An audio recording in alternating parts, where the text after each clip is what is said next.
All right, good morning, Hawks. On today's video, we're going to talk about an assembly drawing in Inventor. Previously, I've asked you to do some additional mechanical drawings, auxiliary views, section views. Now we're going to worry about something or an assembly, which is a combination of multiple parts. So you'll probably have something posted in your classroom similar to this, and this is a CAS or PDF. When we open this up, what I did was I opened it in Cami, and when I opened it in Cami, I rotated it and I zoomed in, okay? So your first task will be to model these three pieces. So we have a caster, like that would be on the bottom of a cabinet or a chair or something like that. We have the bracket, what they're calling the fork right here, okay? We have the axle right here, and we have the wheel, okay? I'm not going to make videos on how to model these. I will give you suggestions, and anything that is round or circular, like the wheel, I would contemplate trying to revolve it once you've got some sketching down. Beyond that, when you have modeled all three parts, and again, for those that maybe haven't seen it in a while, once you've modeled a part, there is the ability to apply materials. And up at the top here, we have a number of different generic materials. This will allow you to change the entire object, okay, entire object. But let's say I wanted to do something on the face of this wheel here and over here. And if I select those two faces, I can come in and I should be able to adjust that material. So maybe this is a different color, okay? So again, you can do those things that'll, especially in areas where we maybe have like drilled holes or machined surfaces, you may want to go in and I don't want to say embellish, but make them look a little bit more realistic, okay? So I just undid those surface changes. So again, we'll have our wheel, we'll have our caster, I'm sorry, not our caster, our axle, okay? Again, this one I made look like a steel. We don't really know what the materials are based on the piece here. I'm sorry, steel wire, okay? And we have, apparently it's a steel wheel. I did not make my wheel steel. And this also looks like as some sort of steel as well. I would probably make the bracket, the fork here out of metal. I would probably make the wheel out of rubber or plastic. And I would make the axle out of steel of some sort, okay? And when it comes to the fork, I would probably make it some sort of cast material, okay? So that'd be a manufacturing process. And on the wheel, again, if you make it out of metal, well, a cast wheel is kind of common, but we may also have a rubber or a plastic wheel at this point in time. And then, of course, our the fork or the bracket piece, okay? So again, and you can see here on some of these pieces, I went in and I highlighted some surfaces. Oh, probably this surface down here. I'm gonna make that machined as well. Where was it? Machined, we'll go with, no, I don't want machine 3, I want machine 4. Machined, sorry, 3. Oh, I don't have the wrong thing selected. That one and machine 3. There you go. I'm just kind of thinking about how it would be made, and obviously you all have different experiences with knowledge. These holes are probably going to be drilled, and this surface probably needs to be nice and flat. So I'm just trying to look at how it might actually make those details. So now that we've got all three parts, right? We've got our fork, we've got our axle, we've got our wheel. We now need to make an assembly. And to do that, we're going to either go up to the new icon up here or File, New. That we should get this opening or this window opening, and we're going to be using an assembly. And there's an assembly drop down right here. And we're not looking at a mold. A mold would be something that we would maybe make like this wheel in, right? So we'd make the outside shape, and we would pour some sort of liquid or inject some sort of liquid material. And when it cools, it will be in a particular shape, kind of like casting. We're not doing a welded item, so we're going to do a standard IAM. You see that .IAM. So that's our file type. So we want to open up an assembly file. So we're going to create a base file, okay? Now, when you open this up, it's going to look somewhat similar, but it's going to have some different things going on. As typical, sometimes it's beneficial to turn the visibility of our center or our zero, our home point on. Kind of helps kind of visualize maybe where you are in three-dimensional space, because we will be bringing multiple pieces in. And then under the assemble option up here, we only really have a couple items right now. And right now we're worried about placing items, okay? We'll do a second, or hopefully I'll do a second video on how to create an IDW, so our drawing file with the assembly in it, and maybe these bill of materials and some other things like that. So we're going to go and we're going to place a component. So I'm going to hit the place folder, and again, everybody's situation is going to look a little different, but you'll see here I have 3 files. I have the axle, the fork, and the wheel. You got to know where those files are located. So wherever you saved them, that's where we're going to go looking. And you can see I actually have an assembly already. It's practice, so hopefully this will go okay. I'm going to start with the fork. I generally like to start with the piece that everything would be attached to, if you will. And so the fork is the one that I'm going to start with. So I'm going to select that fork, and I'm going to hit open. If you do get this, it's just basically saying the location I've got it is not where I'm looking. I'm just going to say okay, and I'm going to continue to say yes. And I should still, I zoom out, I should still be able to bring this in. And you can see here's my origin point in the middle of the screen, or the zero, the home point. I'm just going to go ahead and left click and place that in that general location. And you'll see here, Inventor says, hey, well, maybe you want more than one of those. Okay, well, right now I only need one, so I'm going to hit escape, and I have my first part inserted. Okay. If you are to go back, or were to go back to the original file, and let's say I was to change this material, you see it's changed here. The assemblies should update. You see the material here has updated. If it doesn't update automatically, again, then maybe you need to save it. So if I made that out of oil, right? Oh, it's a liquid. You see it's updating in the assembly. So because Inventor is kind of looking at the location, it's referencing this file. If we make changes here, like this dot out here that I see, and this dot over here, I don't really want to see those. So I'm going to go in right now and see if I can find where that information is. Let's see, not on that. Oh, maybe it's that sketch. So maybe we'll turn that visibility off. There we go. So I had some dots in a sketch. See that sketch where I highlighted? I had those dots visible. I didn't want to see that. So again, I have to clean up the original file. I'm going to do a save in this file. Let's go back to the assembly, and now those dots are gone. And again, that dot right there in the center of the screen was our origin point, or our home point. Okay, so there's our first piece. Again, how it comes in, it's not a huge deal. And everything that we're going to work on from now on, in theory, is going to get linked to this.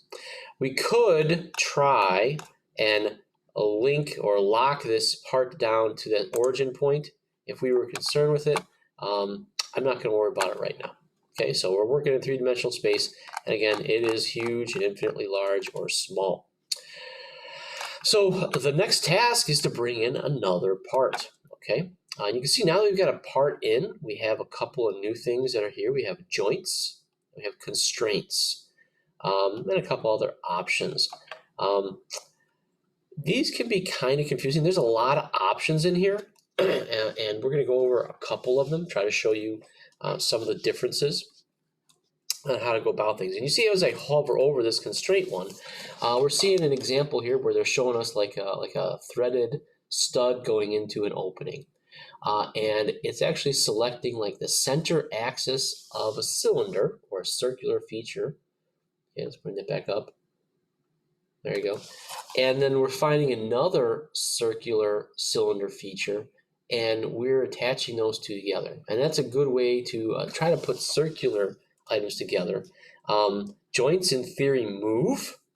Okay, so if I have something that's supposed to slide in and out, or twist and spin, we can control those a little bit more with a joint, maybe more than a constraint. But we're going to mostly play with just constraints today. So I'm going to go and get in place, We're going to select place. I'm going to bring in, let's see, I'm going to bring in my wheel. I'm going to bring my wheel next. Okay, so I'm going to select my wheel. Again, I'm going to get those same pop-ups. And I can place this anywhere. I'm just going to place it off to the side, and I hit escape. So I only need one wheel right now. So we have to now kind of decide, how does this wheel fit in into this fork, okay, to make up this caster. And my brain says, in this cylindrical axis here, we have the axle, which is going to go through, and whether or not you've modeled it correctly, Hawks, but one side of this bracket has a higher tab than the other, okay, and the head of that axle is going to kind of correspond with one of those two sides. But we want to kind of align the center axis of the wheel with the center holes in the bracket, okay? So I'm going to try a constraint to start. So let's get a constraint, and we have this pop-up window. A lot of stuff on here. You can see different types of constraints. Mates, and they're kind of giving you kind of examples of how surfaces might fit together. So if I wanted like this front surface, we zoom in here, this front surface on this wheel to touch this surface on the bracket, this would be a good mate. And you can see here, we can have them like opposite one another or aligned with one another. So we've got some options to select there. We've got an angular type of alignment, okay? We've got a tangential type of alignment. We have an insert function, which is the one that we're going to want to use, because we're going to have two cylindrical holes that we kind of want to align, okay? You can also see there's some additional tabs. So first thing, now that I've got the type of constraint that I want to use, I'm going to select item 1, and let's say I'm going to make it this cylindrical hole in the wheel. So I'm going to select this, and then for me, it's making like a bonk sound usually when they get connected to one another. So there was the first selection. Now my second selection will be, again, this cylindrical hole, and you can see I can select it in a number of different places. And there's that bonk, or whatever you want to call it, I don't know. And we currently now have those two items aligned on the cylinder. And I'm going to go ahead and apply that and cancel out. And so what's happened now is I have these two objects, and they are apparently linked to one another, right? I don't seem to be able to spin this wheel separate from the bracket, okay? Now, maybe that's not what I want. So let's go back in here, and let's go to the drop down for the caster, and I'm going to go to the insert, and we're going to edit it, okay? So here we have another one where it's aligned or opposed. Let's try aligned.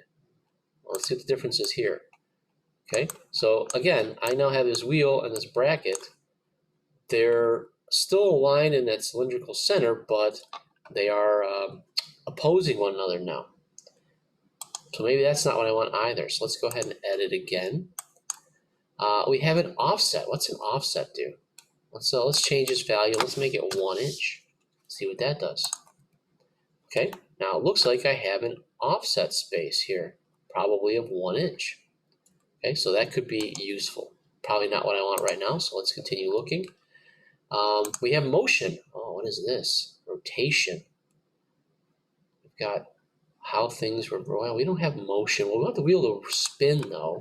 Okay, so I'm going to go back. Well, let's edit that, and we're going to go back to that solution. We're going to change the offset to 0, back to 0.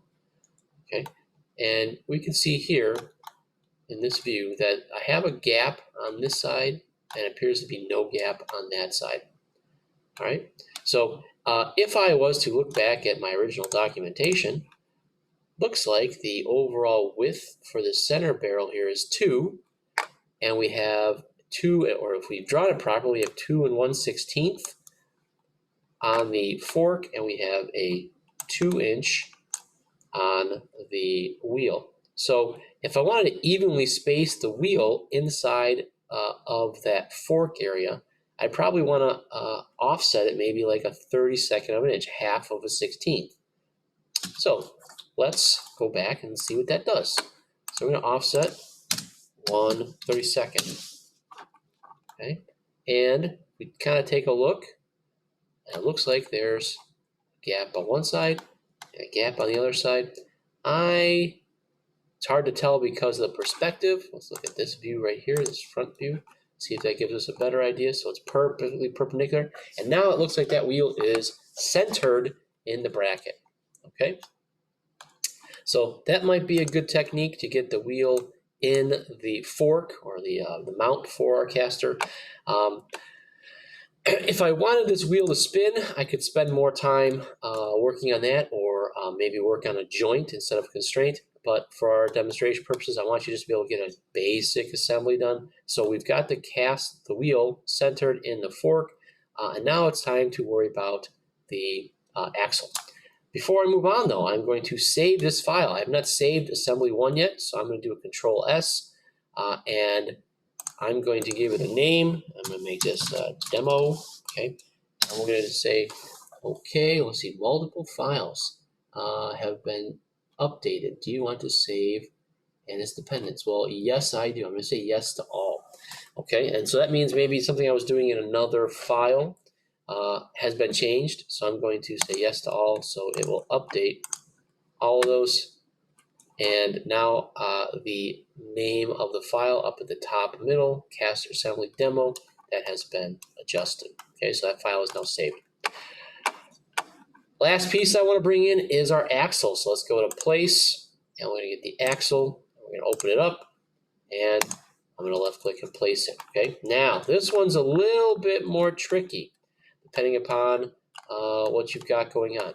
Okay, we need to kind of understand, is this axle has got this flat spot on it. This flat spot in this design is supposed to either be on this side of the object or this side of the object, so it can stop the head of the axle spinning, or the axle itself spinning. Okay, so only the wheel would spin. So we can go about this a couple of different ways. I'm going to start with trying to figure out which side of this object that little flat spot should go on. So I'm going to start with a constraint, and I'm going to try to constrain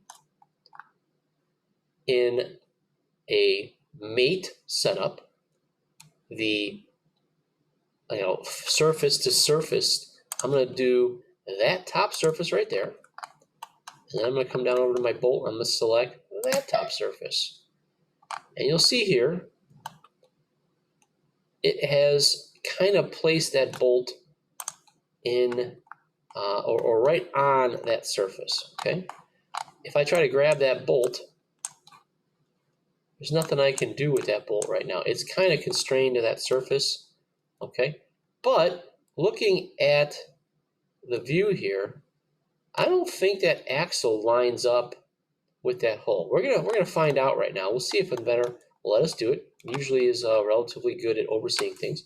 I'm gonna try another constraint. I'm gonna try to constrain the center axis of the axle with the center axis of this object now.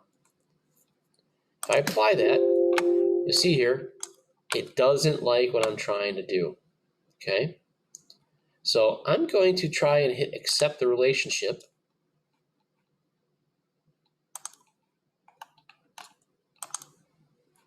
And see, it's not liking what's going on there. So I'm going to cancel out. So that didn't work out so well. So maybe let's go back to the axle. I'm going to delete this mate. Okay. Ooh, look at that. So hold on, let's go back up. See, this mate's got like this inconsistent detail. It's saying that's got an error. It's an alert for us. But mate 2 right here, that seems to be okay with that. So when I deleted mate 1, you see how it's aligned that axle for us? And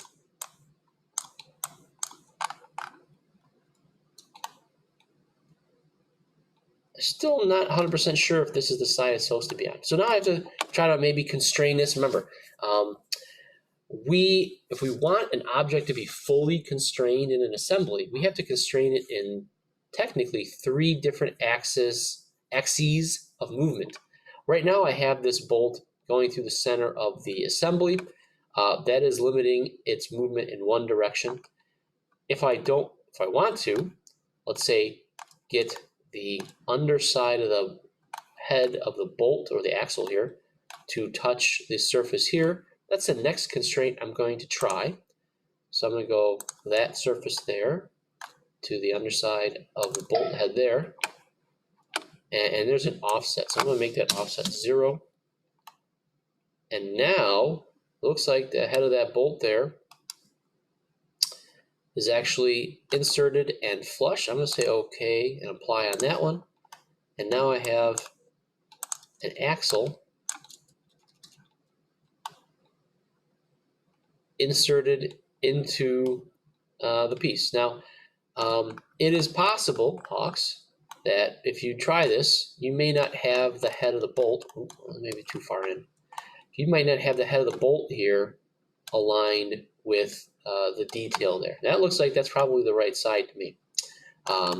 So if you're running into that, you may be able to spin the head of the bolt here, or I can certainly try to constrain it further, okay?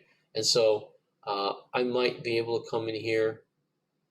It's not a tangency point, not an angle, but maybe this mate will work, where I can again try and select the underside there and the underside there. And you see it actually filled in an offset for us. Okay, you see it filled in the offset there for us. And if I apply that, we're going to accept the relationship and we're going to cancel out. So even though I now have a third mate, okay, so again here, I'm under the caster on the left-hand side, right? I expanded that. We can see there's mate 1. I'll zoom out a little bit.